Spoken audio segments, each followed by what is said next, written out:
Hello नमस्कार समस्त को welcome back to my channel explore life moments. Actually ये वीडियोटा किसी लोग खास लोक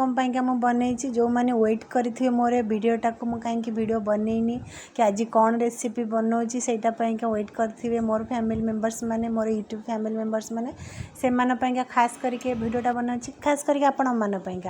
हाँ एक्चुअली आज कौन मुझे रोसे करी चलते सेयार कर सहित मुझे साधा करी रोसे से सेयार करी। आपण मैंने तो कोबी आलू कषा बहुत खाई सीजन आसीगला शीत दिन सीजन आसीगला। देखो तो मुझे गोटे नुआ स्टाइल बनई एमती बनातु बहुत बढ़िया लगे पूरा स्वाद बढ़िया आसो कम तेल मसला हो। देखो आग फास्ट कोबी काटिकी पानी रखीदे हलदी लुण पानी में सेटा करा तो केवे भूलबनी यहाँ तो निहाती पक्का करेंगे ताकि मैंने जहाँ पोक फोक थी सहीटा माने कि बाहर जाए कहीं आरंभ आसी एत पोक नए सीजन सरला पोक आसे मुझे कौन करी कदली आलू सरी कोबी आलू को काटिकी पानी रखीदे कोबी की मुझे सब कषार टे बॉयल आलू दिए ताकि बॉयल आलू देले ग्रेवी भल आसो। एपटे मसला कषी देती पियाज काटिकी तार भितर सब बाटन रेडी कर देते एपटे जो पियाज काटी पियाज सीझी माने भाजी होता सेपटे बाटन रेडी कर देती एपटे कोबी की मुझे 10 मिनट हम केवल से जो हलदी पानी लुण पानी रखी ताकि पोक चली जापाईका।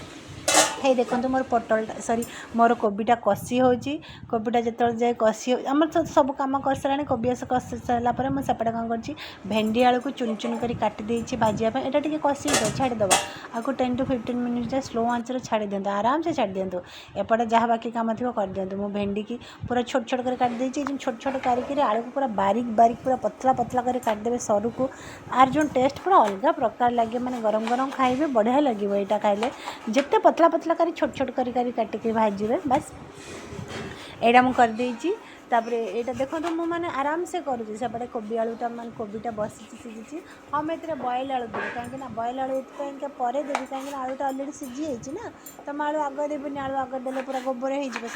आलू टे रखी पचार देवाई पूरा सीझिकी मिसीज पूरा से भर्ता हो आलू रखी सेपटे कोबी जो जाए सीझी था कहीं तो कोबी की भाजीनी तो से सेमती मैंने बॉयल करने को दिंतु मसलाटा भितर भी सब पशिकी जुसी जुसी होपर कोबीटा भी सीझीज आम आलू पके एपटे जाए से आम पर काट देखो भेंडी काटी सारा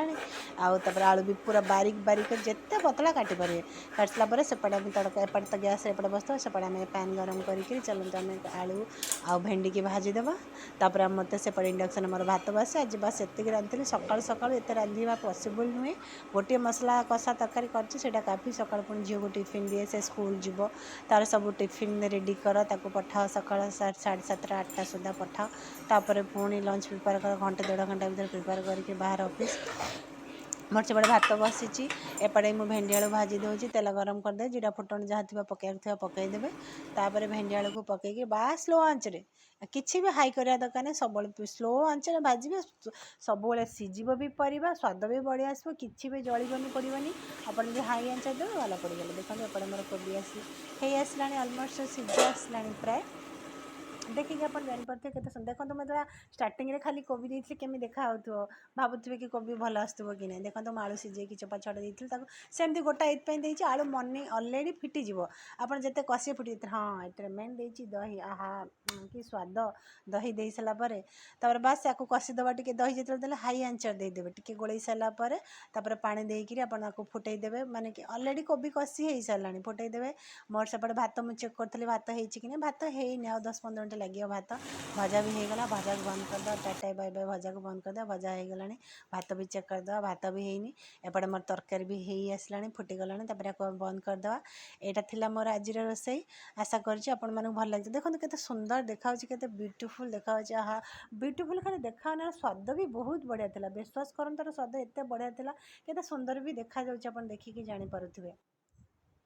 आप प्लेटिंग करके देखेबी मुझे सका भात रांधे आ टिफिन किसी करने समय नहीं जहाँ रांधे से खाईदे पड़े जाए सका सका गरम गरम रांधे थोड़ी ना छाड़ी खाई छाड़ी जाओ इच्छा हम मुझे मोटे खाईदिए तापर लंच भी से रिपीट कर जदि के समय पाए टिफिन कर दिए। Thank you bye bye see you in next video bell icon press करें के भी भूलिए। Thank you.